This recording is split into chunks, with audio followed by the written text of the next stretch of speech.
ज्ञानतिमिरान्धस्य ज्ञानञ्जनेन शलाकया चक्षुरुन्मिलितं येन तस्मै श्रीगुरवे नमः। वाञ्छाकल्पतरुभ्यश्च कृपासिन्धुभ्येव च पतितानां पावनेभ्यो वैष्णवेभ्यो नमो नमः। जय श्री कृष्ण चैतन्य प्रभु नित्यानंद श्री अद्वैत गदाधर शिवासादि गौर भक्तवृंद। हरे कृष्णा कृष्ण कृष्ण हरे हरे, हरे राम राम राम हरे हरे। तो आज हम लोग थर्ड चैप्टर स्टार्ट कर रहे हैं भगवद गीता का, कर्म योगा। तो अब second chapter was summary for, मतलब भगवद गीता का पूरा समरी था। सेकेंड चैप्टर में भगवान जी ने अल्टीमेटली यही बताया अर्जुन को कि भक्ति योगा इज द बेस्ट। तो अब आगे बढ़ते हैं और अब भगवान कर्म योगा के बारे में बताएंगे। जैसे कि जो कर्म होता है, हम बोलते हैं कर्म योगा, ज्ञान योगा, कैसे?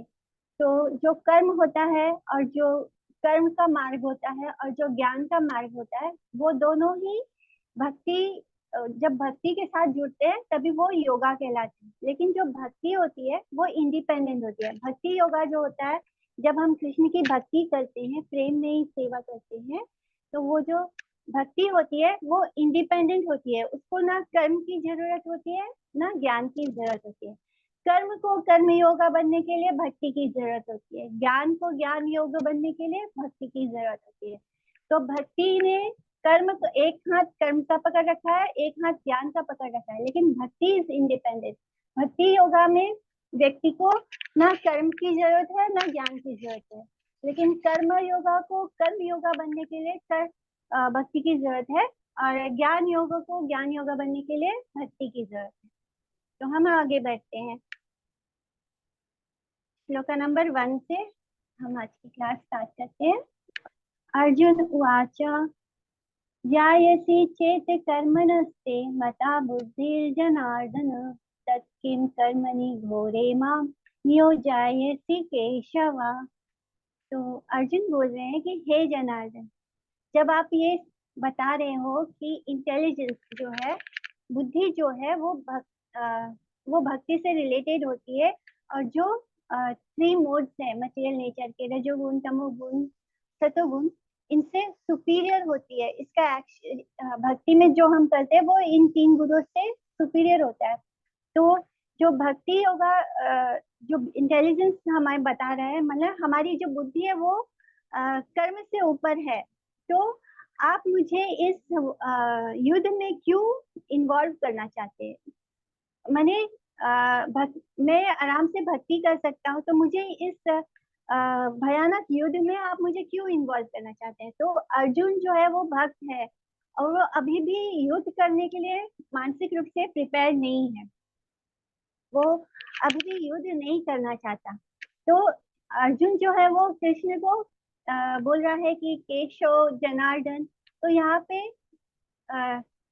वो बोलते हैं कि हे जनार्दन, आप पहले मुझे बोलते हो कि विषय आत्मिक का बुद्धि बनो, यानी एक रास्ते पर चलो, बस भक्ति करो, जो कि 3 गुणों से ऊपर है, 3 गुणों से ऊपर है। और आपने ही मुझे कहा कि मुझे भक्ति में फिक्स होना चाहिए, क्योंकि कर्म और ज्ञान से भक्ति जो है वो ऊपर है। फिर आप मुझे इस युद्ध में क्यों इन्वॉल्व करना चाहते हैं? आप क्यों चाहते हैं कि मैं युद्ध लड़ूं? तो इस तरह वो बोल रहे हैं कि भगवान को यहाँ पे जनार्दन कह के पुकारा है उन्होंने। जनार्दन क्या होता है कि आप अपने भक्तों को, मतलब आप जो आपके भक्त होते हैं, आप उनको दर्द भी देते हैं, आप उनको तकलीफ भी देते हैं। जो आपको डियर होते हैं, जो आपको बहुत ही प्रिय होते हैं, जो आप पर डिपेंडेंट होते हैं, जो आपके ही सहारे जीते हैं, आप उनको पेन भी देते हैं, आप उनको दर्द भी देते हैं। और उन्होंने एक असुर को भी मारा था जिसका नाम था जना, तो इसलिए भी उनका नाम जनार्दन है। तो जनार्दन का ये 2 मतलब है। और केशव कह के भी बुलाते हैं, क्योंकि केशव का मतलब ये भी है कि का मतलब होता है ब्रह्मा और ईश मतलब होता है कि महादेव। तो जो भगवान केशव है वो ब्रह्मा और महादेव यानी शिव जी के भी कंट्रोलर हैं। और उन्होंने केशी नामक असुर को भी मारा था, जिससे कि उनका नाम केशव पड़ा। और एक हमने और मीनिंग सुना जाना था केशव का, जो बहुत रसिक भक्त होते हैं तो वो केशव का ये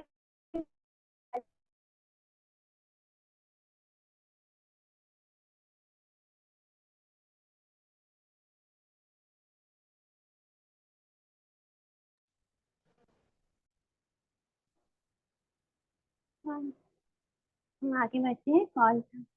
तो अ, जो भगवान को इस तरह केशव केशव का एक श्लोक आता है जो श्री हरिवंश में लिखा गया है। भगवान शंकर ही कहते हैं कि का इति ब्राह्मणो नाम ईशो हम सर्वदेही नाम आवम तावम संभूतो तस्मात् केशव नाम भाग।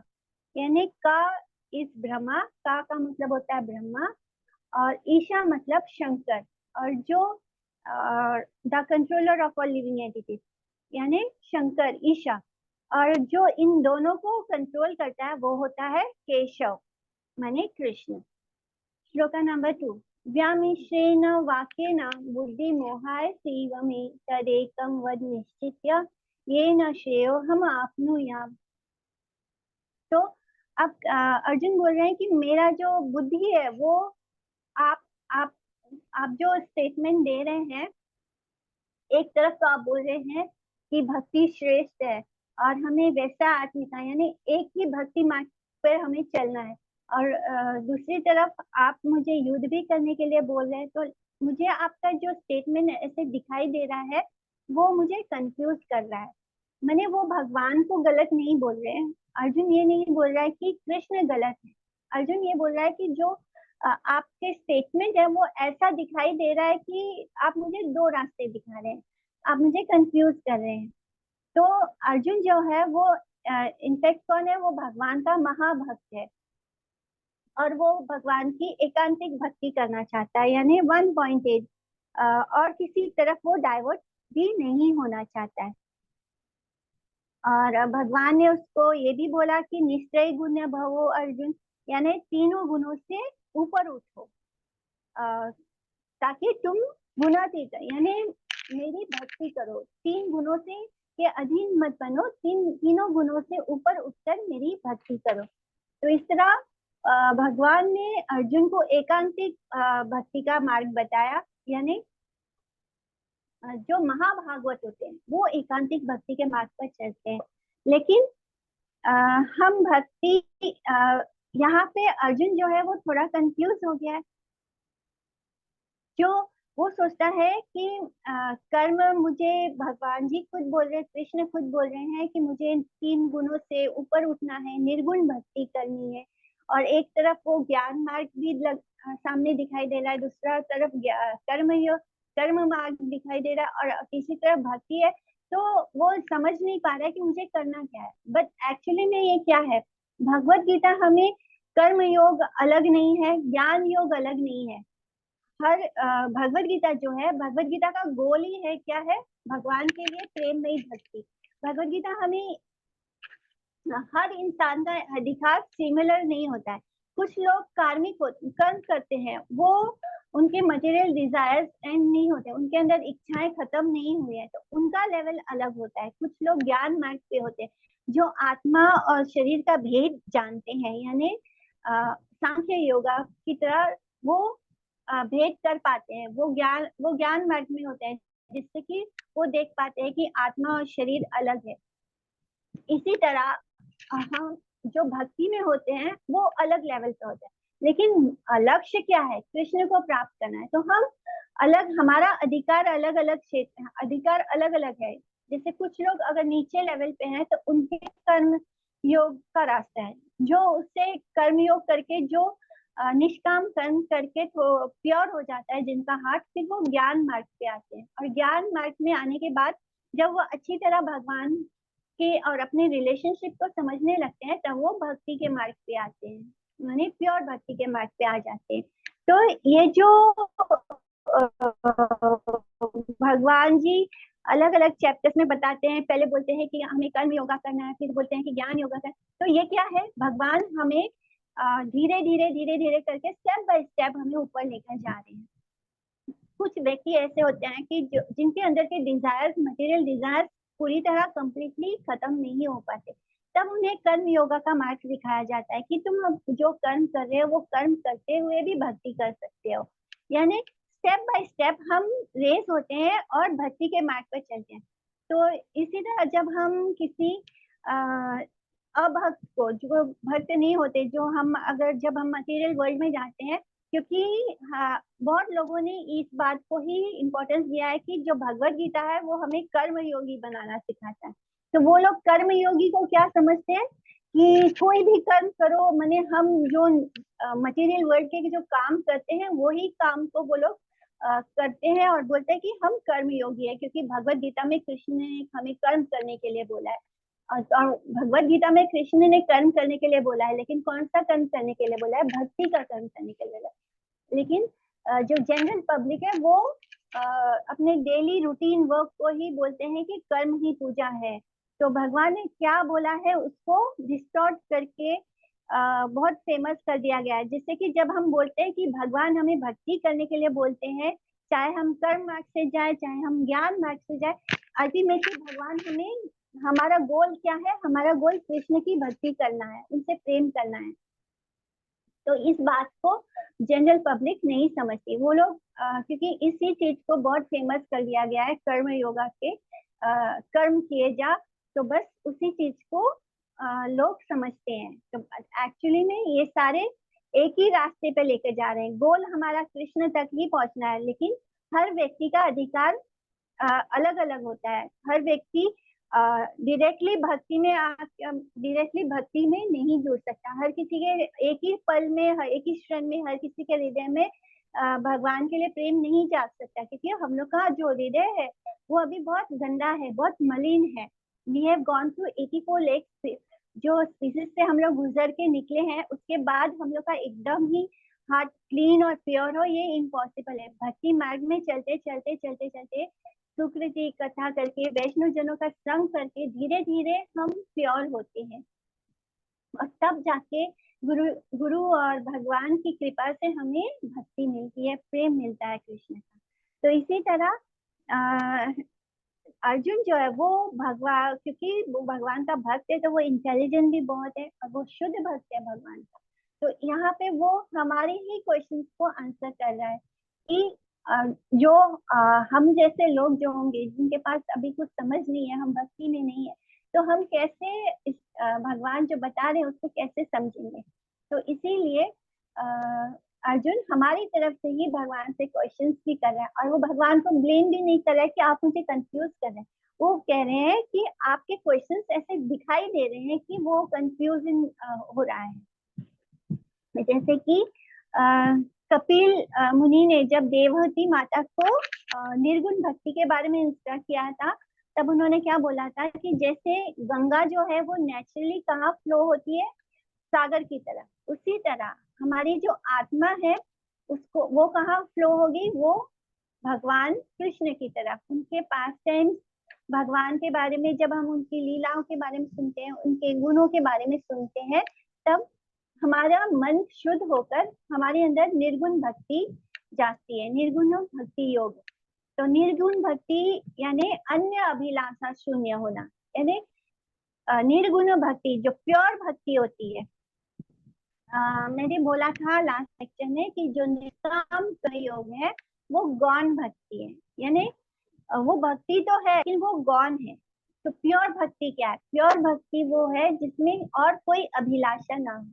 हम निष्काम कर्म योग क्यों करते हैं? क्योंकि अभी हम लोग प्योर नहीं हुए, अभी हमारा हार्ट प्योर नहीं हुआ है, अभी भी हमारा मन संसार में जाता है, हम संसार में रहते हैं। तो एकदम एक दिन अचानक हम घर बार नहीं छोड़ देंगे, एक दिन अचानक हम ये नहीं सोचेंगे कि ये मेरा पति नहीं है, या ये मेरा बेटा नहीं है, ये मेरी बहन नहीं है, भाई नहीं है। ये सब एक दिन में हम आत्मा के लेवल पे नहीं आ जाएंगे, क्योंकि हम एक दिन में ये नहीं मान लेंगे कि मैं ये शरीर नहीं, मैं तो आत्मा हूँ। तो हमारे अंदर एक दिन अचानक भगवान के लिए प्रेम नहीं जाग जाएगा। ये एक ग्रेजुअल प्रोसेस है, धीरे धीरे, जैसे जैसे हृदय चेतो दर्पण मार्जनम, जैसे जैसे हमारी चेतना पर जमी धूल साफ होती जाएगी, जैसे जैसे हमारा हृदय साफ होता जाएगा, वैसे वैसे भक्ति भक्ति जो ऑलरेडी कृष्ण के लिए जो प्रेम है, बिकॉज जो कृष्ण है वो हमारी आत्मा की आत्मा है, तो नेचुरली हमारे हृदय में कृष्ण के लिए प्रेम है, बस उस पर धूल जम गया है। जो मटेरियल वर्ल्ड में हम लोग ने इतना हजारों करोड़ों साल जो बिताया है, उसके कारण उस पर धूल जमा है। वो हृदय पे जमा हुआ जब वो धूल धीरे धीरे, हम जब निष्काम कर्म योग करते करते, निष्काम कर्म योग इज ऑल्सो भक्ति, लेकिन गौण भक्ति है, उसमें हम कर्म कर रहे हैं, लेकिन कर्म बंद करना हमारा मन नहीं हुआ है, बस हम उस कर्म का फल कृष्ण को देते जा रहे हैं, जिससे कि हमारा हृदय क्लीन होता जा रहा है, और क्लीन होते होते तभी हम उस स्टेज पे पहुंचेंगे जिसको हम बोलेंगे अन्य अभिलाषा शून्य। मैंने अब कोई अभिलाषा बचती नहीं, अब हमारा जीवन का एकमात्र गोल ये है कि हम कृष्ण के हैं और कृष्ण हमारे हैं, बस हमें मतलब हमारे मन में कोई क्वेश्चंस नहीं होता, हम ये नहीं सोचते कि अभी भी लोग भक्ति में आने के बाद भी ये बोलते हैं ना कि हम लोग ने सब कुछ छोड़ दिया, नो अभी भी मुझे जॉब पे जाना है, मुझे काम पे जाना है, जॉब छोड़ दिया तो घर कैसे चलेगा। मतलब ये स्टेज कब होता है, ये this is not pure stage. भले ही हम भक्ति में आगे, भले ही हम अपने सारे कर्मों का फल भगवान को दे रहे हैं, तभी भी अभी भी हमारे मन में ये डाउट 100% डिपेंडेंसी नहीं आया है कृष्ण पर कि कृष्ण हमको संभाल लेंगे। हमें अभी भी ऐसा लगता है कि अभी अगर हम जॉब नहीं करेंगे तो हम हमारा जीवन कैसे चलेगा। भक्ति तो ठीक है, लेकिन हम जॉब नहीं करेंगे तो कैसे चलेगा, हम नौकरी नहीं करेंगे तो कैसे होगा, घर कैसे चलेगा। तो जब तक ये प्रश्न है तब तक ये एकांतिक भक्ति थी है, यानी अभी भी हम लोग प्योर नहीं हुए हैं। तो जब ये भी खत्म हो जाता है, तब क्या होता है, तब हर चीज के लिए हमें कोई चिंता नहीं होती, हमें पता है कृष्ण हमारा ध्यान रखेंगे, कृष्ण हमें संभालेंगे। तो वो होता है अन्य अभिलाषा शून्य, यानी अब और कोई अभिलाषा नहीं है। हमारी अभिलाषा कृष्ण के प्रति प्रेम करना है, सब कुछ कृष्ण के लिए करना है, और कृष्ण हमें संभाल लेंगे। ये वाला जो 100% जब हम कृष्ण पे डिपेंड हो जाते हैं, हमारा जीवन का लक्ष्य बस कृष्ण हो जाता है। हमारे मन में ये भी नहीं आता कि हमारा रोजमर्रा का जिंदगी कैसे चलेगा, या जो हम मटेरियल वर्ल्ड का हमारा जीवन कैसे चलेगा, ये सोच हमारी रह ही नहीं जाती। हमारा लक्ष्य ही बस कृष्ण के लिए हो जाता है, तब वो होता है प्योर भक्ति, 100% भक्ति होती है। तो हम कृष्ण को भूल गए हैं, इसलिए हम माया में हैं, और अभी हमारा अन्य अभिलाषा शून्य नहीं है। अभी हमें द्वितीय अभिनिवेशा, यानी अभी हमारे मन में संसार के प्रति मैं और मेरा वाला भाव अभी भी है। श्री भगवान उवाचा लोकेस्मिन् द्विधा निष्ठा पुरा प्रोक्ता मया नघ ज्ञान योगेन सांख्यानां कर्म योगेन योगिना। इन्हें भगवान बोलते हैं कि हे अनघ, यानी ओ सिनलेस अर्जुन, जिसके अंदर कोई पाप ना हो, तो वो अनघा बोलते हैं अर्जुन को। कि मैंने आपको पहले ही समझा दिया था कि दो तरह की निष्ठा होती है, फर्म फेथ, यानी जब हमारा जो फेथ होता है वो फर्म हो जाता है, उसको हम बोलते हैं निष्ठा।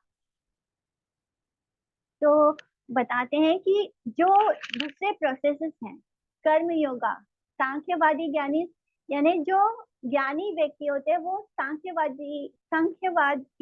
सांख्य योगा के थ्रू समझने की कोशिश करते हैं कि हम शरीर नहीं, हम आत्मा है, तो वो ज्ञान योगी होते हैं। और दूसरा क्या होता है, निष्काम कर्म योगा। निष्काम कर्म योगा में हम क्या करते हैं, हम जो भी कर्म करते हैं वो कृष्ण के लिए को अर्पित, उसका जो रिजल्ट होता है, उसका जो फ्रूट्स होता है वो कृष्ण को ऑफर करते हैं, जिससे कि हम किसी भी कर्म के बॉन्डेज में नहीं आते हैं। हम जो भी करते हैं जब वो कृष्ण के लिए, हम रोजमर्रा की ही चीजें करते हैं, लेकिन वो सारा कुछ हम कृष्ण के ऑफर कर देते हैं, जिससे कि हमें ना अच्छे कर्म का फल मिलता है ना बुरे कर्म का फल मिलता है। हमारे कार्मिक रिएक्शन उसी जगह स्टॉप हो जाते हैं अब, और हमें कोई सिंफुल रिएक्शन भी नहीं मिलता है। जब हम, अगर अर्जुन अपनी इच्छा से युद्ध लड़ा, यानी अपने डिजायर को फुलफिल करने के लिए, पूरे राज्य को पाने के लिए अगर अर्जुन युद्ध करता, तो उससे सिंपल रिएक्शन मिलता, क्योंकि वो अपने कर्मों के लिए जिम्मेदार होता। पर अगर वही कर्म वो कृष्ण के लिए करे, कृष्ण की खुशी के लिए अगर वो युद्ध करेगा, तो वो सारे सिंपल रिएक्शन से मुक्त हो जाएगा। उससे जैसे कि वो बोल रहा था कि अगर हम युद्ध करेंगे तो पिंडोदक क्रिया खत्म हो जाएगी, कोई पिंडदान करने वाला नहीं बचेगा हमारे खानदान में, स्त्रियां अकेली हो जाएंगी, तो वो गलत रास्ते पे चली जाएंगी, वर्ण संकर हो जाएगा, बहुत कुछ ऐसे ऐसे ऐसे बोल रहा था जिससे कि ये हो जाएगा वो हो जाएगा। तो अगर अर्जुन कृष्ण की इच्छा के लिए युद्ध लड़ेगा, तो उसे कोई पाप नहीं लगेगा, उसे कोई सिंपल रिएक्शन नहीं फेस करना होगा। तो इसे ही बोलते हैं निष्काम कर्म योग। और जैसा जिसका अधिकार हो, यानी अर्जुन अभी इतना प्योर नहीं हो गया है, क्योंकि अर्जुन को अभी भी अपने रिलेटिव की चिंता है। अर्जुन को अभी भी लगता है कि अर्जुन के अंदर अभी भी मैं और मेरा वाला भाव है। ये मैं और मेरा वाला भाव जब तक है, तो तब तक हम शरीर से जुड़े रिश्तों को ही निभा रहे हैं। तो अर्जुन का अभी वो अधिकार नहीं है कि वो एकांतिक भक्ति कर सके, सब कुछ त्याग कर युद्ध ना करे और संन्यास ले ले। तो Arjun is not in that stage कि वो संन्यास ले सकता है। तो उसका अधिकार है कि उसे निष्काम कर्म योग करना है, माने उसे युद्ध तो करना है, लेकिन किसके लिए करना है? कृष्ण के लिए करना है। तो अर्जुन को निष्काम कर्म योग करके उसका जो भी रिजल्ट है वो कृष्ण को ऑफर करना है, जिससे कि उसे कोई सिंपल रिएक्शंस नहीं मिलेगा, उसे कोई पाप नहीं लगेगा। न कर्मणाम अनारंभन निष्कर्म्यम पुरुषोऽश्नुते न च संन्यासनाद एवा सिद्धिं समाधि गच्छति। के अगर हम कोई कर्म नहीं करें, अब अर्जुन को लग रहा है कि युद्ध करना तो गलत है, तो मैं युद्ध ही नहीं करूंगा। तो इससे बोलते हैं कि अगर हम कोई कर्म को ना करें जो शास्त्र में प्रिस्क्राइब, शास्त्रों में जो कहा गया है, अगर हम उस कर्म को नहीं करते हैं, तो हम नए कर्म में नहीं हो सकते। हम ना ही हम, क्योंकि आ, और ना ही हम संन्यास ले सकते हैं जस्ट दिखावे से। हम मतलब हम ये क्योंकि हमें नहीं पसंद इसलिए हम वो काम नहीं कर रहे हैं, तो उसको हम फल्गु वैराग्य बोल सकते हैं। यानी वो संन्यास नहीं है, वो एक्चुअली में वो संन्यास नहीं है, क्योंकि यहाँ भी हम अपनी मन की इच्छा को पूरी कर रहे हैं। ज्ञान जो है वो हमारे हृदय में तब तक नहीं आता जब तक कि हमारा हृदय प्योर नहीं होता। जब हमारा हार्ट प्योर होता है तभी हमें ज्ञान प्राप्त होता है। और बिना ज्ञान के जो संन्यास होता है वो इम्परफेक्ट होता है। और संन्यास आश्रम में आके ही कोई व्यक्ति मोक्ष को प्राप्त कर सकता है। तो यहाँ पे अर्जुन उस स्थिति में नहीं है जहाँ पे उसको भगवान जी ये बोले कि तुम सब कुछ छोड़ के संन्यास ले लो। यानी अर्जुन क्या है, वो बोलता है कि मैं इससे तो अच्छा है मैं संन्यास ही लूं। पर क्या अर्जुन का ये संन्यास लेना सही है? नहीं है, क्योंकि अर्जुन युद्ध से भागने की कोशिश कर रहा है। वो सोच रहा है कि मैं ये कर्म ही ना करूं, लेकिन ऐसा नहीं हो सकता। हमारा जो इतना बड़ा शरीर है, ये जो शरीर है, ये जो मन है, वो क्या होता है? मन जो होता है वो हमारी आत्मा का रिफ्लेक्शन है। यानी कभी कभी हमें मन की बातें भी ऐसे लगती है कि वे हमारी आत्मा की आवाज है। क्यों? क्योंकि मन जो होता है वो आत्मा का रिफ्लेक्शन होता है। और मन और जो सटल बॉडी है, यानी मन बुद्धि अहंकार, और जो हमारा ग्रॉस बॉडी है, ये दोनों किसकी प्रॉपर्टी है? आत्मा की प्रॉपर्टी है। यानी ये दोनों ही चीज आत्मा को बिलोंग करती है, ये आत्मा की है। यहाँ और जो आत्मा है वो आ, जब शरीर में आता है वो भले ही एक स्पार्क जैसा हो, लेकिन वो बहुत ही एक्टिव होता है। जब वो उसे कोई शरीर मिलता है, और तो अगर वो शरीर क्योंकि जो हमारा मन है वो हमारे साथ हर नए बॉडी में जाता है, तो वो जो कॉन्शियसनेस होता है वो हम कैरी फॉरवर्ड करते रहते हैं हर नए शरीर के साथ। अगर वो कॉन्शियसनेस मटेरियल हो और आत्मा जब उस शरीर को धारण करती है, तो बिकॉज आत्मा इज वेरी एक्टिव, अगर हम उसको शास्त्रों के हिसाब से भगवान की सेवा में नहीं लगाते तो वो इस संसार की सेवा में लग जाएगा, यानी वो माया की सेवा में लग जाएगी। तो इसीलिए हमें ये बोलना कि हम कोई कर्म को नहीं करेंगे, तो हम कर्म नहीं करके भी हम क्या कर रहे होते हैं, हम कर्म ही कर रहे होते हैं। अगर हम किसी कर्म को त्याग देते हैं, हम बोलते हैं कि नहीं ये कर्म गलत है, ये मुझे नहीं करना, जस्ट बिकॉज हमारी इच्छा नहीं है कर्म करने की और हम वो कर्म नहीं कर रहे, तो इसका मतलब ये नहीं होता कि हम संन्यास ले लिए हैं। वो संन्यास फालतू है, वो गलत है, माने वो इम्प्रॉपर है।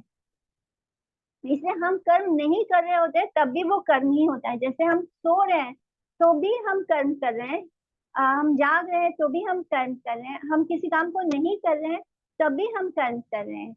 हम एक क्षण भी ऐसा नहीं होता कि हम कर्म नहीं कर रहे।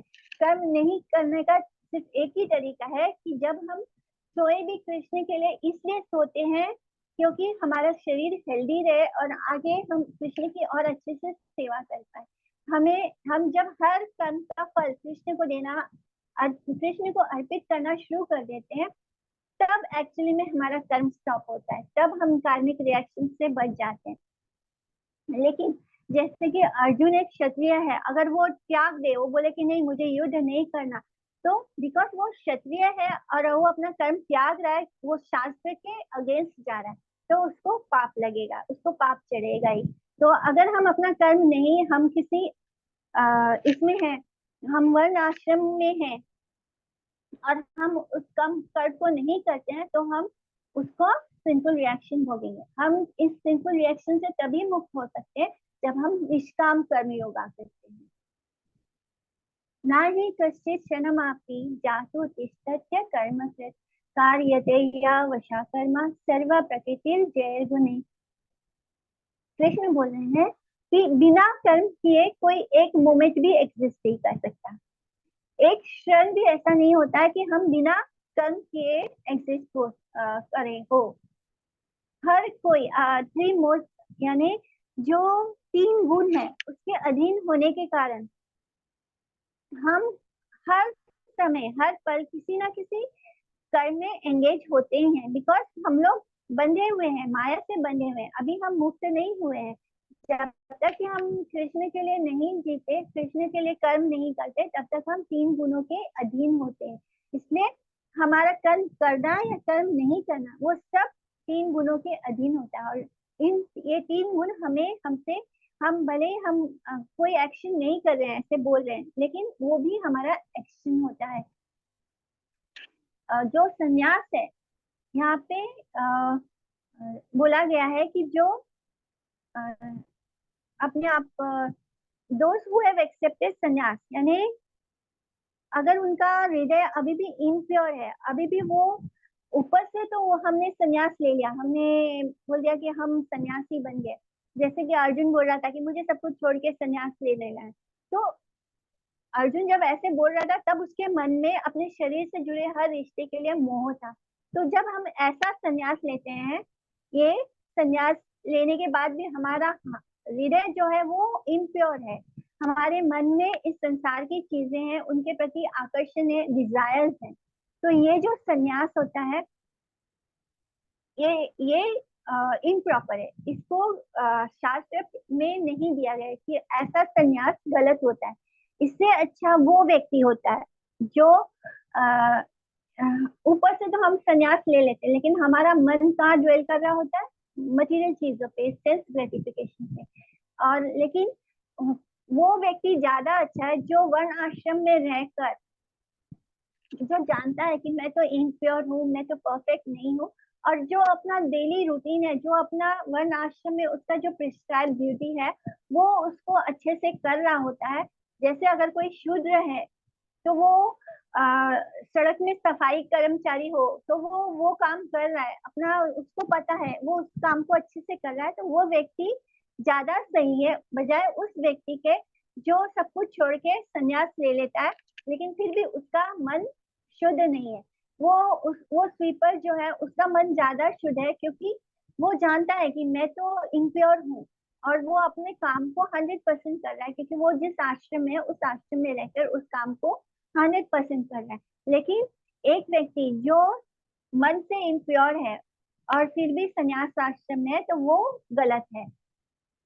संन्यास का मतलब क्या होता है कि डिटैचमेंट फ्रॉम फ्रूट्स ऑफ कर्म, यानी हम जो कर्म कर रहे हैं उसका जो फल है उससे हम डिटैच हो जाए, इसका मतलब होता है संन्यास। यानी हमें ना अच्छे कर्म की इच्छा है ना हमें ना अच्छा कर्म चाहिए ना बुरा कर्म चाहिए। तो जब हमारे अंदर हमारे कर्मों के प्रति डिटैचमेंट हो जाता है तब वो होता है संन्यास। इसका मतलब संन्यास का मतलब ये नहीं होता है कि हम कंप्लीटली अपना कर्म छोड़ दें या हम इनएक्टिव हो जाएं। जब तक हम इस शरीर में हैं तो हम कंप्लीटली इनएक्टिव नहीं हो सकते, because the soul is very active. जो आत्मा है वो बहुत एक्टिव है, वो एक्टिव है तभी तो वो इतने छोटे से होने के बाद भी इतने बड़े शरीर को के अंदर एक कॉन्शियसनेस की तरह पूरा व्याप्त हो जाती है। और जब जैसे ही वो इस शरीर से निकलती है तो इस शरीर का कोई मतलब नहीं है, डल मैटर जैसा होता है, डेड हो जाता है। इसलिए जिनका हार्ट जो है देहावान ना ही अकर्मकृत, यानी जब हम इस देह में होते हैं तो हम अकर्म यानी बिना कर्म के नहीं रह सकते। तो जिनका हार्ट जो है वो इम्प्योर होता है उनके लिए अपने सेंसेस को, अपने इंद्रियों को कंट्रोल करना बहुत मुश्किल होता है। इसलिए ऐसे लोगों को अ, जिनका हार्ट इम्प्योर है और जिनका सेंसेस अनकंट्रोल है उनके लिए कर्म प्रिस्क्राइब किया गया है शास्त्र में। अ, जो अपने यानी उनको कर्म करके ही वो उस कर्म को करके ही आगे बढ़ सकते हैं। इम्प्योर हो इम्प्योरिटी उनका जो है, उनका जो हृदय में इम्प्योरिटी है वो कर्म करने से ही आगे जाके वो प्योर हो सकते हैं। यानी उनको अगर हम बोलेंगे कि सब कुछ छोड़ दो तो वो उनका मन फिर भी उसी चीज में भटकेगा, तो उनके लिए संन्यास आश्रम नहीं है। कर्मे इंद्रियाणि संयम्य या आस्ते मनसा स्मरन् इंद्रियार्थान विमूढ़ात्मा मिथ्याचारः उच्यते।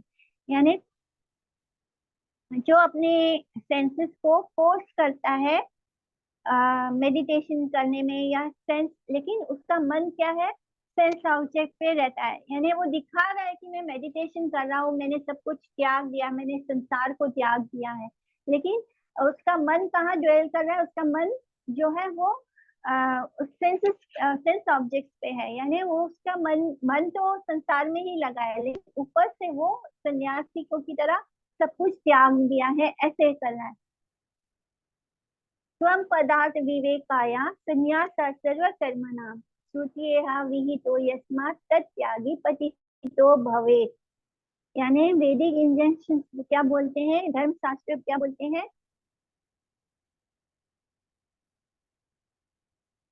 यानी हमें जितना भी हम जो भी कर्म करते हैं उसके जो फ्रूटिटिव एक्ट, हमें हम जब तक अपने इच्छाओं के लिए, अपनी कामनाओं को जो हम कर्म कर रहे हैं जब हम उससे रिनाउंस नहीं होते, जब हम अपने कर्म भगवान को देना शुरू करते हैं, जब जो भी हमारे कर्मों का फल है जब वो फल हम भगवान को अर्पित करना शुरू करते हैं, तभी हमारा जो हृदय है वो क्लीन होगा, साफ होगा, और तभी हम ज्ञान को ले पाएंगे। और इसलिए जिसका हृदय इम्प्योर है, जिसका हार्ट इम्प्योर है, अगर वो सन्यासियों का कपड़ा पहन ले और ये दिखा और आसन पे बैठ के ये दिखाए कि मैं बहुत बड़ा सन्यासी हूँ, मैं बहुत बड़ा मेडिटेशन कर रहा हूँ, मैं ध्यान कर रहा हूँ, तो ऐसा व्यक्ति जिसका जो अंदर से इम्प्योर है, बस उसने बाहरी आवरण अपना सन्यासी और जैसा कर लिया है, तो उसे हम प्रिटेंडर बोलते हैं। वो जो है वो उसी को मिथ्याचार बोला है, यानी उसका जो आचरण है वो मिथ्या है, झूठ है, फॉल्स है। तो इस ऐसे लोगों को इम्पोस्टर कहा जाता है, यानी दिखावटी, वो दिखावटी सन्यासी है। तो ऐसे लोग बहुत ज्यादा मिलेंगे हमें सोसाइटी में, जो बिकॉज जब हम सन्यासी का वेश धारण करते हैं तो हमें लोगों से बड़ा सम्मान प्राप्त होता है, लोग हमें बहुत रिस्पेक्ट करते हैं, बहुत धन वगैरह भी मिलता है, ऐसे डोनेशन भी बहुत दिया जाता है ऐसे लोगों को। तो लोग वो ऐसे लोग जो प्रिटेंडर हैं वो बाहरी रूप से बस संन्यास वेश धारण कर लिया है, लेकिन अंदर से उनका मन जो है वो इम्प्योर है, क्योंकि वो उनके मन में जो मटेरियल डिजायर्स है वो खत्म नहीं हुए। यस्ति वे इंद्रियाणि मनसा नियम्य लभते अर्जुन कर्मे इंद्रिये कर्मयोगम कर्मयोगम असक्ता स विशिष्यते। कि हे अर्जुन, जो शास्त्र बोलते हैं उसके अकॉर्डिंगली जो एक व्यक्ति है उसे अपने कर्म इंद्रियों से यानी वर्किंग सेंसेस से एक्शन वो परफॉर्म करता ही है। लेकिन अगर उसने अपने मन को अपनी सेंसेस को कंट्रोल कर लिया है बाय अपने मन से, तो वो और वो जो फ्रूटिटिव डिजायर जिसके मन में अपने कर्म फल की इच्छा पाने की कोई इच्छा ही नहीं है, वो ऐसे व्यक्ति से सुपीरियर है जो दिखावा करता है कि वो सन्यासी है लेकिन अंदर से उसके मन इम्प्योर है। तो ऐसे व्यक्ति से एक साधक प्योर है जो शास्त्रों को फॉलो करता है, जो अपने कर्म इंद्रियों को से भगवान की सेवा में लगाता है, और जिसने अपनी सेंसेस को कंट्रोल करके रखा है, जिसको अपने किसी भी कर्म के फल को भोगने की इच्छा नहीं है, वो ऐसे व्यक्ति से ऊपर है, जो सन्यासी वेश तो धारण करता है लेकिन जिसका मन सन्यास में नहीं होता, जो मन से सन्यासी नहीं होता। हमें हमारे लिए ये इम्पोर्टेंट नहीं है कि हम कैसे कपड़े पहन रहे हैं और कैसे दिख रहे हैं। जरूरी ये है कि हम मन से शुद्ध हो, हमारा हृदय शुद्ध हो। नियतम कुरु कर्म त्वं कर्म ज्यायो या कर्मणा शरीर यात्रा चाहते न प्रसिद्धेद अकर्मणा। यानी अगर हम कोई कर्म ना करें जो हमारे प्रिस्क्राइब ड्यूटीज है, जब भगवत गीता में प्रिस्क्राइब ड्यूटीज लिखा जाता बोला गया है, तो प्रिस्क्राइब ड्यूटीज किसके लिए होता है? वर्ण आश्रम में, क्योंकि सोसाइटी को 4 वर्णों में डिवाइड किया गया था, 4 भागों में। तो उस वर्ण आश्रम में हर किसी के लिए एक एक ड्यूटी है, जो क्षत्रिय है, जो ब्राह्मण है, जो शूद्र है, जो वैश्य है। तो ये सब उनकी प्रिस्क्राइब ड्यूटीज थी। तो वो प्रिस्क्राइब ड्यूटीज जब हम परफॉर्म करते हैं, जैसे संध्या, उपासना, तो ये सब ये जो वर्ण आश्रम है वो ये 3 गुणों के अधीन आता है। ये प्योर भक्ति नहीं है। लेकिन वर्ण आश्रम क्या था? वर्ण आश्रम ये था कि हम धीरे धीरे कुछ लोग वर्ण आश्रम को नहीं फॉलो करते थे, तो वो पूरी तरह उनका जो कर्म है वो सिंफुल रिएक्शंस में जाता है, यानी वो जो भी करते हैं वो पाप होता है। लेकिन वन आश्रम क्या होता था कि जिससे कि एक व्यक्ति धीरे धीरे ग्रेजुअली धीरे धीरे कुछ बर्थ में के बाद वो ग्रेजुअली होते होते पहले कर्म योगा करेगा, फिर उसके बाद वो ज्ञान योगा से फिर वो भक्ति योगा में आ जाएगा। यानी एक ग्रेजुअल प्रोग्रेस करके वो हमारे जीवन का जो लक्ष्य कृष्ण है उसको प्राप्त कर सकता है। तो इसी तरह हम हमारे जो प्रिस्क्राइब ड्यूटीज हैं, जैसे कि हमें संध्या करना है, उपासना करना है, तो ये जो कर्म है, ये जो एक्शन है, ये अकर्म से बेटर है। कुछ नहीं करने से ये एक्शन, हमारा जो प्रिस्क्राइब ड्यूटी है उसको फॉलो करना, जो गृहस्थ होते हैं उनके लिए संध्या करना, उपासना करना, ये सारे नियम थे। तो ये जो रेगुलेटेड नित्य कर्म कहा जाता है कि जो अपने नित्य कर्म करते हैं वो हम बिना कर्म किए जो लोग अकर्म करते हैं, यानी जो कोई कर्म ही नहीं कर रहे हैं, उनसे ये करना बेटर है। हम संध्या करें, उपासना करें, तो स्लोली स्लोली ग्रेजुअली हम भगवान की भक्ति में लग जाएंगे। हम एटलीस्ट हम किसी एक पाथ को तो पकड़ते हैं, जिससे कि इसलिए वर्णाश्रम का विभाग किया गया था, वर्णाश्रम बनाया गया था, ताकि हम धीरे धीरे स्लोली ग्रेजुअली इस वर्ण आश्रम में रह के इसके जो नियम है उसको फॉलो करते हुए, क्योंकि शास्त्रों में इनके हर आश्रम के लिए एक नियम बताया गया, तो हर आश्रम में रहकर उसके नियम को फॉलो करते करते स्लोली स्लोली हम रेज हो जाए, उस प्लेटफॉर्म पे आ जाए जहाँ पे हम कृष्ण की शुद्ध भक्ति कर पाए। यज्ञार्थ, तो यही भगवान ने बोला कि ऐसा पॉसिबल ही नहीं है कि हम अपने शरीर को भी बिना कर्म किए मेंटेन कर सकें। तो ये भी शरीर यात्रा, यानी हम अपने शरीर को भी मेंटेन नहीं कर सकते अगर हम कोई कर्म ना करें तो ये इम्पॉसिबल है।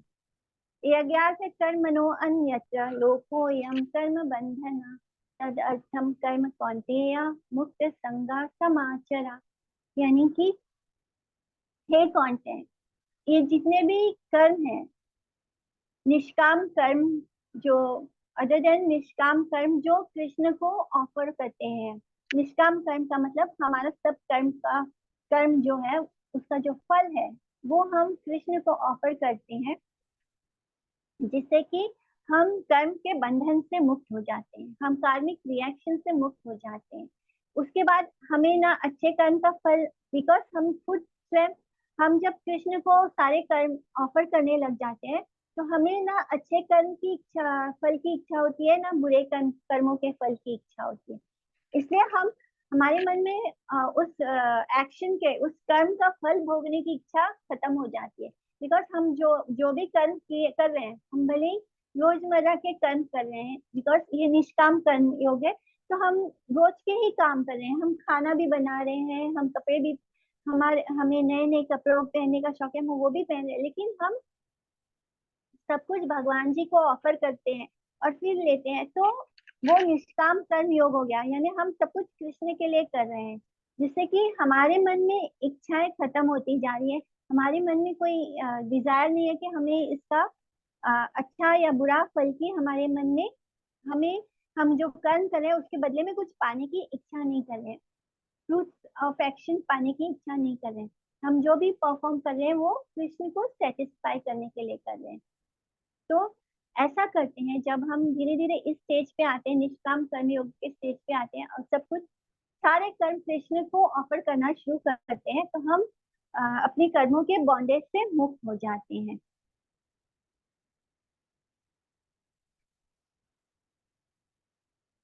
तो इसी तरह वो बता रहे हैं कृष्ण कि हम जो भी कर्म इस संसार में करते हैं, निष्काम कर्म योग को छोड़कर जो भी कर्म हम इस संसार में करते हैं, वो सब हमें कर्म के बंधन में बांध देता है, वो हमें मुक्त नहीं करता।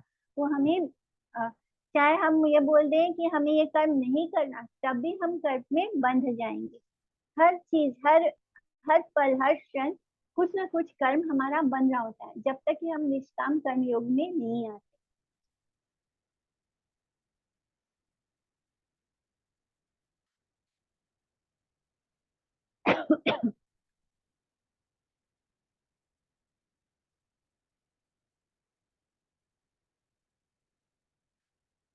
इसी तरह भगवान ने उद्धव को भी, उद्धव गीता में यही कहा था कि उद्धव गीता जो है वो इस गीता का हमारी जो भगवत गीता है, इसी को भगवान ने और अच्छे से एक्सप्लेन किया है उद्धव गीता में।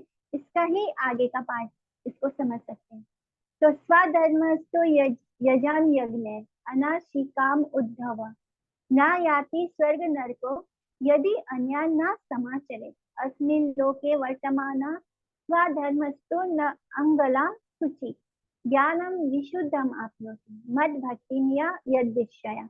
यानी कि हे उद्धव, एक व्यक्ति जो अपना स्वधर्म करता है, स्वधर्म कि वो जिस आश्रम में, उस आश्रम में रहकर अपना जो भी धर्म है उसको करता है विदाउट डिजायरिंग एनी फ्रूट, यानी वो ऊपर से वो अपना कर्म कर रहा है। यानी आप जिस आश्रम में, आप ब्राह्मण है तो आप अपना कर्म कीजिए और डोंट डिजायर एनी फ्रूट, कोई फल की इच्छा मत कीजिए, भगवान के लिए यज्ञ करता है और जिस शास्त्र में जिस काम को करने के लिए मना किया है उस काम को नहीं करता, तो उसे ना तो स्वर्ग प्राप्त होगा, ना तो उसे नर्क प्राप्त होगा, क्योंकि वो अपने स्वधर्म में सिचुएटेड है और उसने हर वो चीज नहीं करता जो शास्त्र में करना मना किया गया है, जिससे कि वो अटैचमेंट से भी फ्री हो जाता है। उसे ना तो किसी से ईर्ष्या होती है, ना तो वो उसे ईर्ष्या होती है, ना उसे किसी से अटैचमेंट होता है। इसको बोलते हैं, ऐसा व्यक्ति जो है वो विशुद्ध ज्ञान यानी प्योर नॉलेज को अटेंड करता है। इस संसार में होकर भी वो विशुद्ध ज्ञान को प्राप्त करता है, यानी उसे प्योर नॉलेज प्राप्त होता है, बिकॉज स्वधर्म करने से क्या होता है, उसका हृदय क्लीन होता है, क्योंकि वो उसको ना तो फल की एक आकांक्षा है, वो जो कुछ भी कर रहा है वो भगवान के लिए कर रहा है, वो भगवान के लिए आगे भी कर रहा है। शास्त्रों में जैसा मेंशन है कि जो कौन से काम उसको नहीं करने हैं, फोर्बिडन वर्क है, वो भी वो नहीं करता, उसको भी फॉलो करता है। तो ऐसा व्यक्ति इस संसार में होकर भी वो विशुद्ध प्योर नॉलेज को प्राप्त करता है।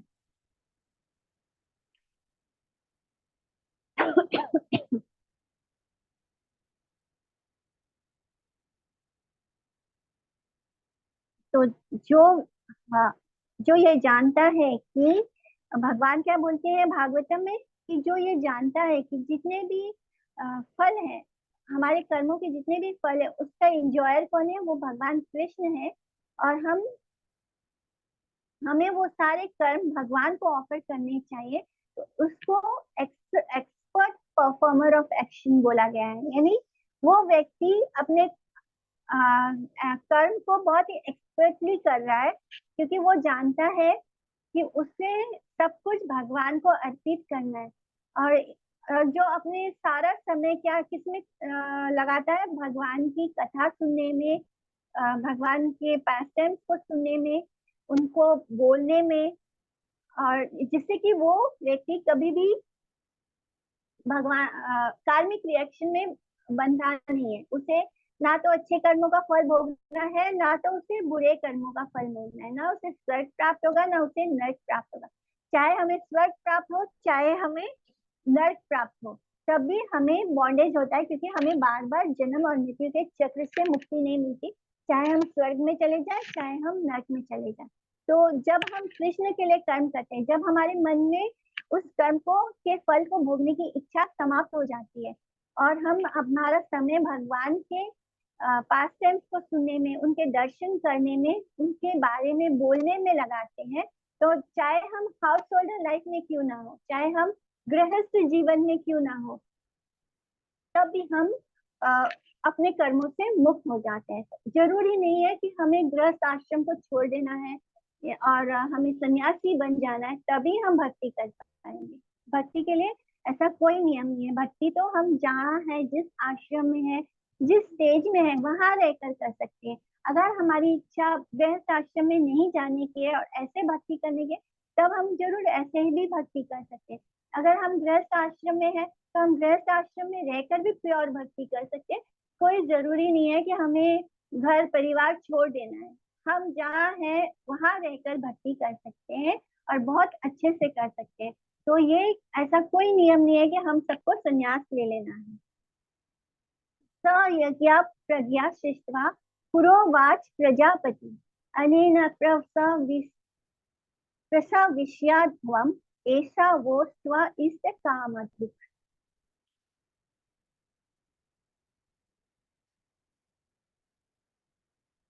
तो जब क्रिएशन हुआ था, तब प्रजापति ब्रह्मा ने ब्राह्मणों को क्वालिफाई किया था कि वो अच्छे से यज्ञ कर पाए, और जो देवता हैं और उन सबको ब्लेस किया था कि इस यज्ञ से जो देवता और ब्राह्मणों को प्रजापति ने क्वालिफाई किया था कि वो अच्छे से यज्ञ कर सके। और जो अ, जो आम लोग हैं, जो प्रजापति ने सबको, यानी ब्रह्मा जी ने ही सबको क्रिएट किया है, तो उन्होंने ही देवताओं को भी बनाया और आम व्यक्तियों को भी बनाया है। तो उन्होंने सबको ये आशीर्वाद दिया था कि आ, आप बहुत अच्छे से, मतलब आप सब प्रॉस्पर करें, इस यज्ञ से आपकी सारी इच्छाएं पूरी हो। तो जब भगवान क्या बोलते हैं कि a person with an impure heart, उसको क्या करना चाहिए, उसको निष्काम कर्म करना चाहिए। अगर हमारा हार्ट प्योर नहीं है, तो हमें निष्काम कर्म करना चाहिए, हमें संन्यास नहीं लेना चाहिए। और लेकिन अगर वो प्रेजेंट स्टेज में निष्काम कर्म भी नहीं कर सकता है, निष्काम कर्म क्या होता है कि हम जो भी कर्म कर रहे हैं वो कृष्ण के लिए करें। लेकिन ये जो श्लोका है, ये उन व्यक्तियों के लिए है जो प्योर हार्ट नहीं है, जो कार्मिक जो कर्म करते हैं, तो ऐसे व्यक्ति जो निष्काम कर्म योग भी नहीं कर सकते, बिकॉज निष्काम कर्म योग करने की भी उनकी मनस्थिति नहीं है, उनके मन में अपने कर्मों के फल को भोगने की इच्छा है। तो ऐसा जब हमें कर्म के फल को भोगने की इच्छा है, तो उस कर्म को क्या बोलते हैं, साकाम कर्म। तो ऐसे लोग जो निष्काम कर्म योगी भी नहीं कर सकते, तो वो क्या करेंगे, वो साकाम कर्म कर सकते हैं, लेकिन उसका रिजल्ट वो किसको ऑफर करेंगे, विष्णु जी को, यज्ञ के द्वारा। यज्ञ जो है वो क्या, यज्ञ का मतलब ही श्री विष्णु होते हैं। यज्ञ में जो चीज अर्पित किया जाता है वो भी श्री विष्णु ही है, और उसके यज्ञ परफॉर्म करते वक्त जो इंग्रेडिएंट्स हम यूज करते हैं वो सब कुछ विष्णु जी ही है, यानी यज्ञ का मतलब ही भगवान विष्णु है। तो उन्होंने ब्राह्मणों को ब्लेस किया था कि वो परफेक्टली यज्ञ कर पाए, और यज्ञ करके यानी उनको जो भी अपने कर्मों का फल भोगना है भोग सकते हैं। और यानी साकाम कर्म उनके मन में, मतलब ऐसा नहीं हो पाता कि बहुत सारे लोग हैं जो इमीडिएटली ये नहीं सोच सकते कि मैं मुझे अपने दोनों कर्म त्यागने, यानी मैं ये जो कर रहा हूँ तो इसके बदले में मुझे कुछ नहीं चाहिए। तो ये बहुत, इस जो हमारा सिचुएशन है इसमें बहुत ऐसा ही है कि हम 100% हम अपनी इच्छा को नहीं त्याग सकते। हम जो भी कर्म करते हैं हमारे मन में उस कर्म के फल को भोगने की इच्छा रहती ही रहती है। हम 100% उस डिजायरलेस नहीं हो पाएंगे कि हम अपने सारे कर्मों का फल भगवान को दे दें। ये कुछ लोगों के लिए उनके अधिकार क्षेत्र में नहीं है कि वो 100% अपना सारा कर्म भगवान को दे पाए, फल की जो फ्रूट्स हैं। तो वो निष्काम कर्म योग से भी एक लेवल नीचे होता है, तब उनको साकाम कर्म करना अलाउड है। लेकिन वो कर्म करने के साथ उन्हें भगवान विष्णु के लिए यज्ञ करके उसमें, क्योंकि ब्रह्मा जी ने ऐसे लोगों को ब्लेस किया था कि आप अपनी सारी इच्छाओं को पूरा कर सकते हैं, लेकिन यज्ञ करके उसे भगवान विष्णु को भी एक हिस्सा दिया जाए, यानी यज्ञ किया जाए, जिससे कि आपकी जो मन की इच्छाएं है वो पूरी हो सके, आपकी सारी इच्छाएं पूरी कर सकते हैं। आप यज्ञ करके अपनी सारी इच्छाओं को पूरी कर सकते हैं, यानी आपको अपने कर्मों के फल को भोगने की इच्छा है तो आप यज्ञ करके वो यज्ञ में भगवान को ऑफर करके बाकी आपको जो भोगना है, जो भी आपकी इच्छा है वो आप पूरी कर सकते हैं। तो हमें हम काम्य कर्म करें उसके वो बेटर होता है, इंस्टेड कि हम नॉन एक्शन करें, यानी कुछ भी नहीं करने से अच्छा है कि हम काम्य कर्म करें। देवान भाव यतानेन ते देवा भावयन्तु वा परस्परम भावयन्ता श्रेय परम वापस यथा, यानी इससे क्या होगा, जो देवता है, देवता जो है भगवान के ही अंग है, भगवान ने उनको एम्पावर किया है ताकि वो उनके अलग अलग जो डिपार्टमेंट दिए हैं भगवान ने देवताओं को, वो उसको अच्छे से मैनेज कर पाए। तो जब हम इस संसार में आते हैं तो देवता भी हम देवताओं से भी ले रहे होते हैं। देवताओं जैसे इंद्र के कारण वर्षा होती है, तो इसी तरह अलग अलग देवताओं के कारण हमें अलग अलग चीजें प्राप्त होती है। तो जब हम यज्ञ करते हैं तो हम उन्हें उनका हिस्सा ऑफर करते हैं कि उन्होंने हमें जो दिया है, तो हम उसको ग्रेटिट्यूड के रूप में यज्ञ में उनका एक हिस्सा उनको ऑफर करते हैं। और देवता जो है वो हिस्सा भगवान विष्णु को ऑफर करते हैं। तो जब हम उनको सेटिस्फाई करते हैं तो बदले में वो हम पर कृपा करके वो हमको हमारी इच्छाएं पूरी करते हैं। तो जो व्यक्ति पूरी तरह निष्काम कर्म योगी नहीं कर सकता, तो उसके लिए बेस्ट ये है कि वो काम्य कर्म करे, यानी सकाम कर्म करे और यज्ञ करके देवताओं को भी उनका हिस्सा दे। इष्टान भोगानि वो देवा दास्यन्ते यज्ञ भाविता ते दत्तान प्रदाय अप्रदा यही भो यो भुंक्ते तेन एव सा। तो जिससे कि ये यज्ञ से क्या होगा, वो जो देवता है वो आपने आपकी जो इच्छा है उसको पूरी करेंगे। इस यज्ञ से जब आप यज्ञ करोगे तो यज्ञ से खुश होकर, उसको प्लीज होकर, जो देवता है वो आपकी जो भी डिजायर्ड गोल्स हैं उसको पूरा करेंगे। तो इसलिए जो व्यक्ति ऐसा नहीं करता, बिना देवताओं को ऑफर किए उन चीजों को भोगने की इच्छा करता है, यानी बिना यज्ञ किए उसे भोगने की इच्छा करता है, तो वो, उसे क्या कहा गया है, उसे चोर कहा गया है, वो थीफ है होता है। यानी वो जो जिससे हम ले रहे हैं, जिसके कारण हम आगे बढ़ रहे हैं, अगर हम उसे ही उसका हिस्सा नहीं देते और उसका एहसान नहीं मानते कि इसके कारण हमने किसी का से कुछ लिया, लेकिन उसको उसका हिस्सा नहीं देते और खुद ही उसको भोगते हैं, तो हम ऑब्वियसली हम चोर होते हैं। यज्ञ शिष्टा शिना संतो मुच्यन्ते सर्व विषय भुंजते ते त्वगम पापा ये पचन्त्य आत्मकार्म। तो ये जो जितने भी श्लोक्स हैं सिंस 11 श्लोका नंबर 10 से लेकर श्लोका नंबर 13 तक, तो ये उन लोगों के लिए, ये साकाम कर्म के लिए, यानी जो लोग अपनी डिजायर्स, अपनी इच्छाओं का त्याग नहीं कर पाते, ये श्लोका उन लोगों के लिए है कि हमें अपने, हम जो कर्म करें, हमें उस कर्म के फल भोगने की इच्छा है, हम अभी उस इच्छा को त्याग नहीं कर पाए, हम जो कर्म कर रहे हैं उसको त्याग नहीं कर पाए, यानी हम निष्काम कर्म नहीं कर पाए हैं। तब हमें उस इच्छा को भोगने की इच्छा है, तो भगवान हमें वो कैसे भोगना है उसका बता रहे हैं कि हमें,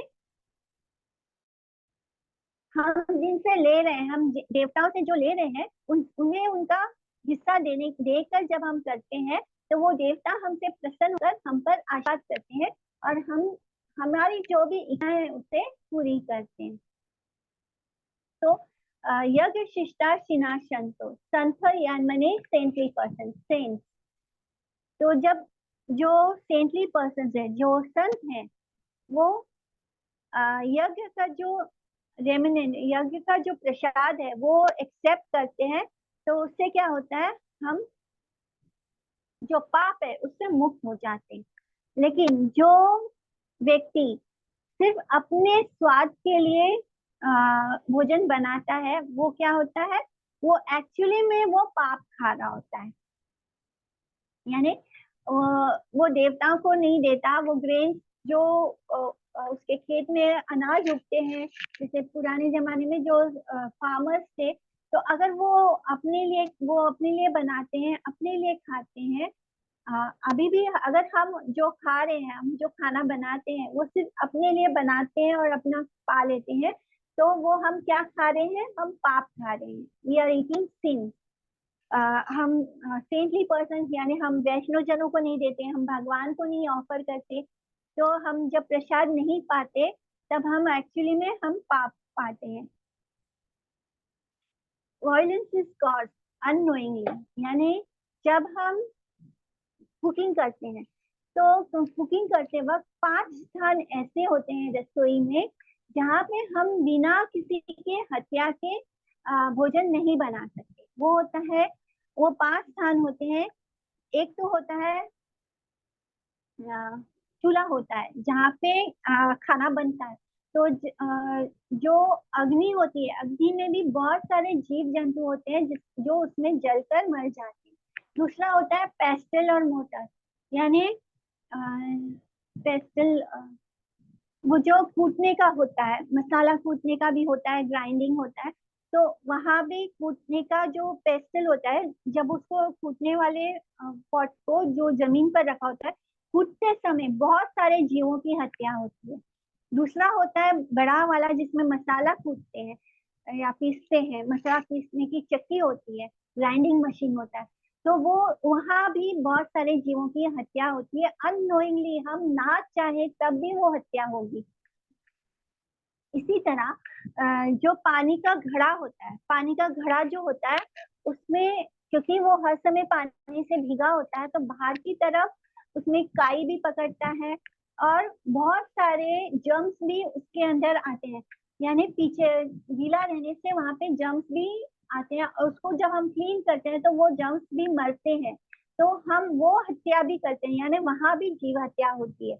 और जो ब्रूम होता है, जो झाड़ू होता है, जब हम झाड़ू लगाते हैं तो हम मकड़ी के जाले साफ करते हैं, कॉकरोचेस निकालते हैं। तो ऐसे करते करते बहुत सारे जीवों की हत्या होती है। तो ये जो रसोई होता है, हमारे रसोई में ये जो 5 तरह के पाप होते हैं, ये होने ही होने हैं। हम चाहे कुछ भी कर लें, हम इससे मुक्त नहीं हो सकते। इससे मुक्त होने के लिए ही, इसलिए जब हम कुकिंग करते हैं और उसको भगवान जी को नहीं ऑफर करते हैं, जो भक्त होते हैं उनके लिए बहुत आसान होता है कि वो कृष्ण को भोजन ऑफर करें और फिर उसे प्रसाद के रूप में पाए। तो जो हम पाते हैं वो भगवान का प्रसाद होता है, उससे हम सारे पापों से मुक्त हो जाते हैं। तो यहाँ इस श्लोक में यही बताया है कि जो 5 जगह होते हैं वहां पे हम हत्या करते ही हैं। उसको पंच सुना, सुना मने हत्या, पंच यानी 5।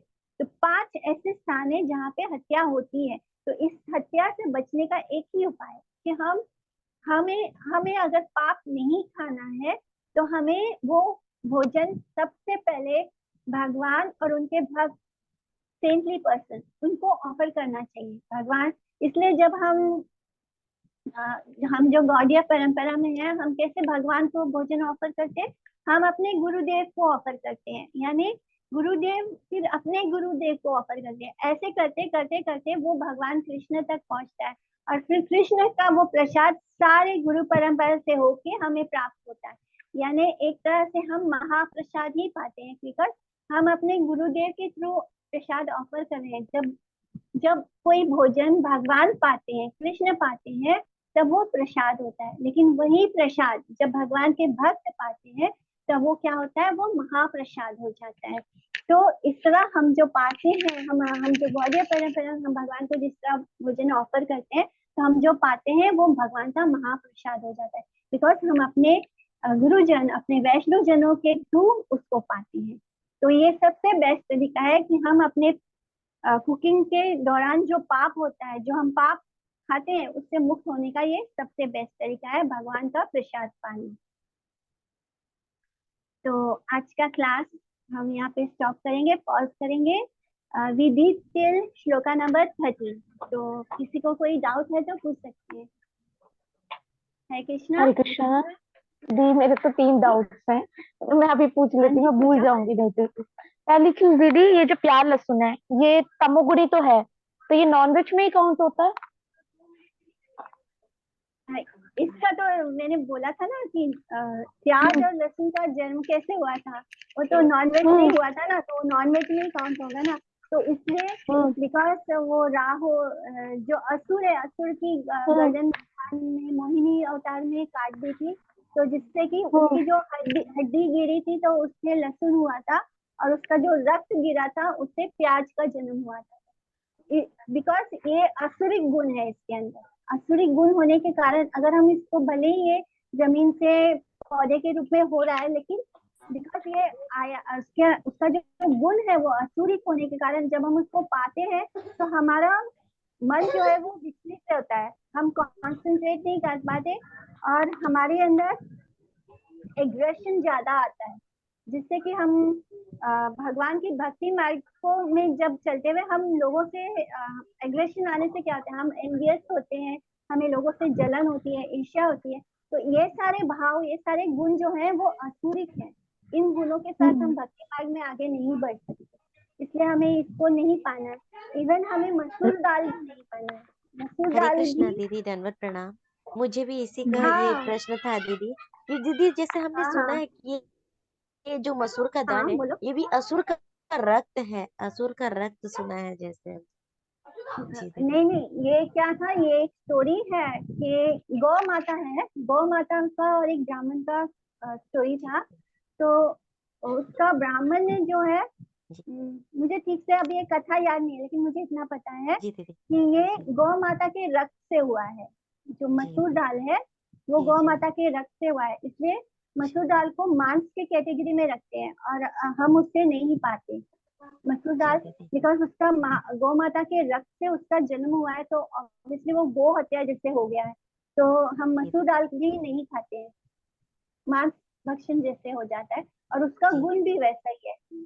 जो मसूर दाल का जो गुण है वो जी जी बिल्कुल जी वैसा ही है जी जो मांस बनाने से होता है। जी जी इसलिए हम मसूर दाल भी नहीं पाते हैं, लहसुन प्याज भी नहीं पाते, और ऐसी चीजें पाने से हमारा मन एग्रेशन से भर जाएगा, जिससे कि जलन, ईर्ष्या या लोगों से द्वेष की भावना बढ़ते जाएगी। हम लड़ाई झगड़ा, यानी हमें शांति हमारे अंदर से गायब हो जाएगी, तो हम भक्ति कैसे कर पाएंगे। इसलिए जी भी बिल्कुल। आध्यात्मिक दृष्टि से भी एंड साइंटिफिक तरीके से भी ये सब कुछ प्रूव हुआ है कि हमें लहसुन प्याज नहीं खाना चाहिए। इवन जो पायलट्स होते हैं वो 24 घंटे पहले लहसुन और प्याज खाना छोड़ देते हैं, यानी उनको फ्लाइट लेना होता है, बिकॉज उससे नींद भी ज्यादा आती है, हम आलसी भी ज्यादा हो जाते हैं। तो इसलिए ये चीजें आध्यात्मिक रूप से भी अच्छी नहीं है, हमारे प्रोग्रेस के लिए भी अच्छी नहीं है, तो हमें नहीं पाना चाहिए। ठीक है, और दूसरा क्वेश्चन क्या है हिना? हाँ हाँ, दूसरा क्वेश्चन दीदी। देखो मैं झूठ तो नहीं बोलूंगी, सच्ची। जैसे मान लो अब मैं अपने घर की बात बता रही हूँ, ठीक है।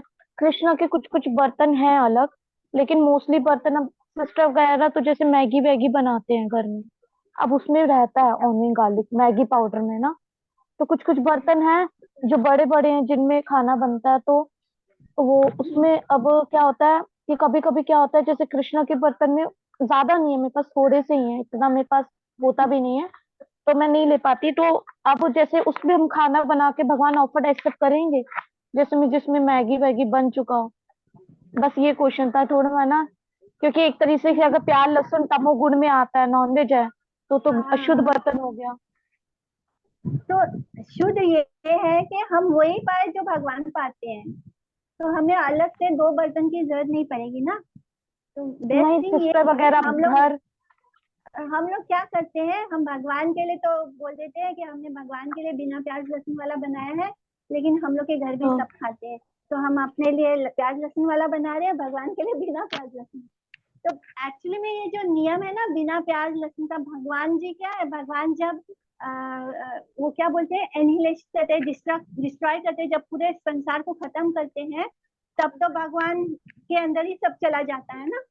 तो भगवान के लिए हम्म। कोई नियम नहीं है, नियम हमारे लिए है, हमें शुद्ध होना है, हमें प्याज लहसुन नहीं खाना है, तभी हम भगवान, हमारा हार्ट प्योर होगा, तभी तो भक्ति का ज्ञान जाएगा अंदर कि कैसे भक्ति करनी है। तो ये वही। ये ना प्रभुपाद ऐसे लिखे भी हैं कि भगवान के लिए कोई नियम नहीं है, भगवान को तो भगवान अपना मुंह खोल के सब कुछ अपने अंदर ले सकते हैं, उनके लिए नियम नहीं है, नियम हमारे लिए है। तो हमें हमें शुद्ध होना है, तो हमें वही पाना है जो भगवान पाते हैं। तो जब ऐसा हो हम्म। जाएगा तो हमारी ये टेंशन ही खत्म हो जाएगा। एंड ये हमें भगवान के बर्तन अलग रखने चाहिए। हाँ, तो मतलब भगवान जैसे का ये जो स्थान, पड़े हैं मैं ना रखती भगवान का हूँ, जो लेकिन फिर स्थान मिक्स ऊपर कर देते हैं बच्चे लोग। मैं रख देती हूँ अलग छुपा के, फिर मिक्स कर देते हैं, फिर बार बार मैं मुश्किल होता है ना लाना हाँ। मेरे लिए। तो फिर अब जैसे मान लो हम्म, इनकेस अगर बन गया उसमें अच्छे से धो के, हाँ जिनमें मैगी वैगी बना, नॉनवेज अंडा तो यहाँ कुछ नहीं आता, मैगी ही आती है, ठीक है। तो अगर हाँ उसमें हाँ, बन चुकी और फिर वो बाय भगवान को मिस्टेक प्रसाद ऐसा ऑफर, हो गया तो अच्छे से धोकर बना नहीं लो। मतलब बना सकते हैं उस हाँ, बर्तन को, सिर्फ भगवान प्रसाद। भगवान एक्सेप्ट करते हैं, जी हरे हाँ कृष्णा। बस भगवान वही है ना आपके दीदी। हाँ पतंजलि का हाँ पतंजलि का नो ऑनियन गार्लिक वाला मैगी खाता है। हाँ, जिसमें नो ऑनियन गार्लिक है, हाँ।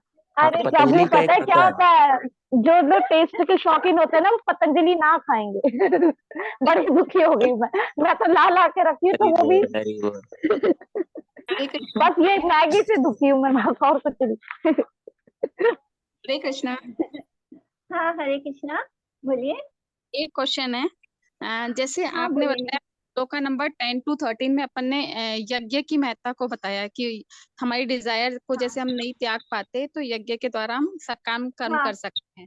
पर जैसे आज जैसे कलयुग में तो हम नाम नाम जप को महत्ता देते हैं, तो इसमें हम कैसे इसको यज्ञ के द्वारा हम कैसे करेंगे इसको?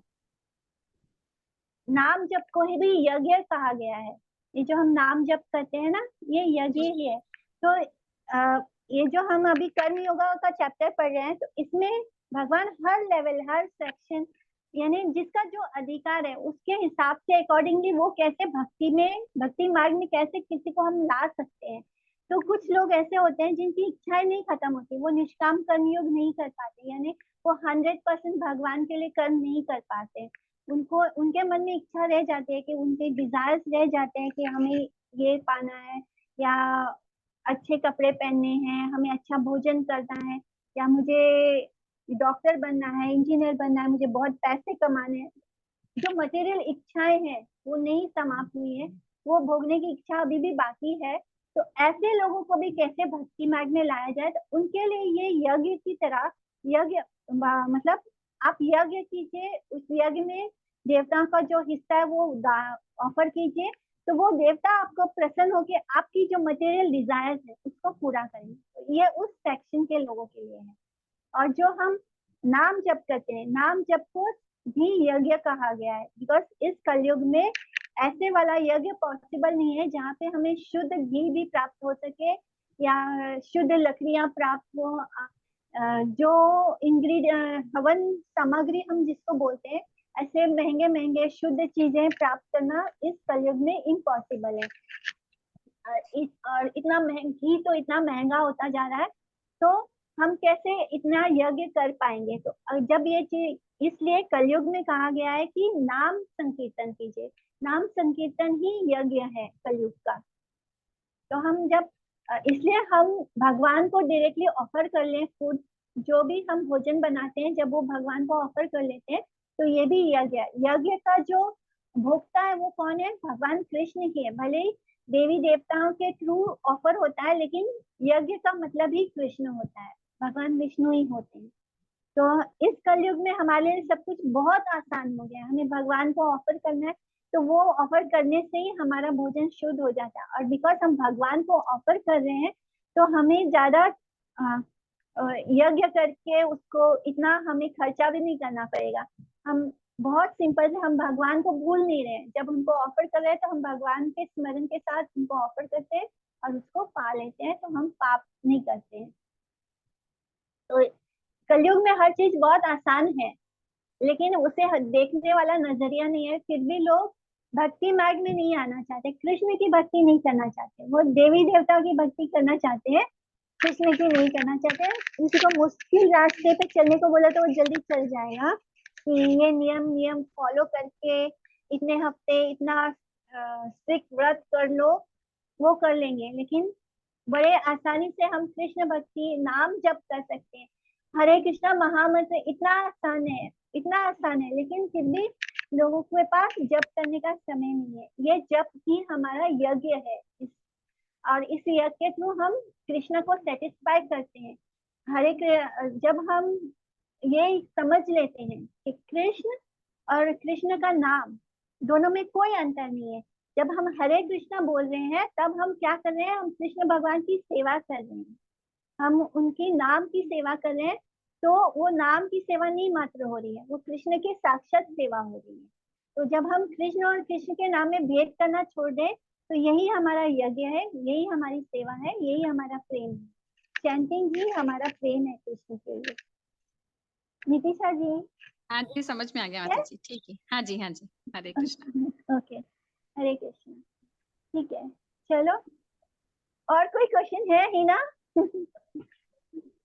चलो हम एंड करते हैं। वांछा कल्पतरुभ्यश्च कृपा सिन्धुभ्येव च पतितानां पावनेभ्यो वैष्णवेभ्यो नमो नमः।